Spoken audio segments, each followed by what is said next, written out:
There's a new way to define colors in CSS called relative colors. And once you understand it, it will solve one of the biggest problems that's been annoying me for years. And a cool side effect is that you can shrink a 10 variable color palette down to just 3 variables without losing a single color. You will see exactly what I mean if you follow along.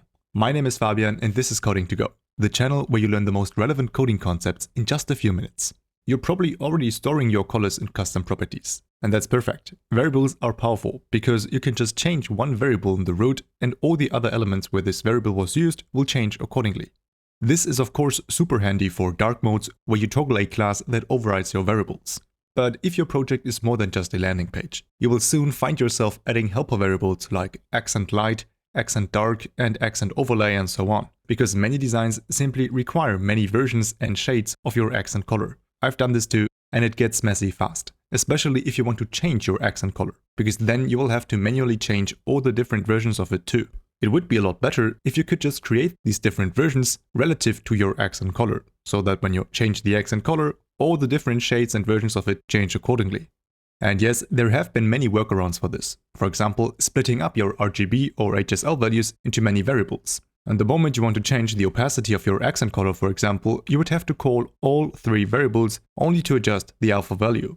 So you basically end up with 4 variables and one endlessly long line of CSS. That's how it was done in the past. But if you switch to the trick I'm about to show you, all those extra helpers will disappear. Let me show you how it works. For this trick, I recommend to use the HSL function. If you have only been using hex or RGB, here's a quick refresher. HSL stands for hue, saturation, and lightness, which are the 3 parameters of this function. The hue is the position on the color wheel, ranging from 0 to 360 degrees. So basically, hue is the actual color. Saturation means how vivid the color should be. 0% is gray and 100% is strongly saturated. And of course, lightness is how light or dark the color should be. Now, why am I telling you this? Because the cool thing about HSL is how intuitively you can create different shades of one color. Simply adjust the 3rd parameter to get the same color a bit brighter or darker. And if you use the 4th parameter, which is the alpha value after a slash, then you can even create transparent versions of your color, which you will need all the time if you want to create modern looking designs. Now here's the part that changes everything. Using the from keyword, CSS will let you extract and modify individual components of a color directly from a variable. Now, what does that mean? That means if I have a brand color variable in my root, then, inside my HSL function, I can simply say, from that variable, I want to have the hue, H, the saturation, S, and the lightness, L. These letters represent the exact values from that variable in front of it. That way, on the website, I should have the exact same color. But now I can also make changes to this. We can now, for example, adjust the alpha value to make this slightly transparent. When I change my brand color variable in the root, you can see how this relative transparent color changes too. It is relative to the brand color variable, which is awesome. So I only have to define this in one place to adjust it in multiple places. But there's more. Let's say you have a base color variable for the body. And a normal container should have a slightly lighter color to make it stand out from the background. For that we can say, from the base color variable, we want to have the HSL values.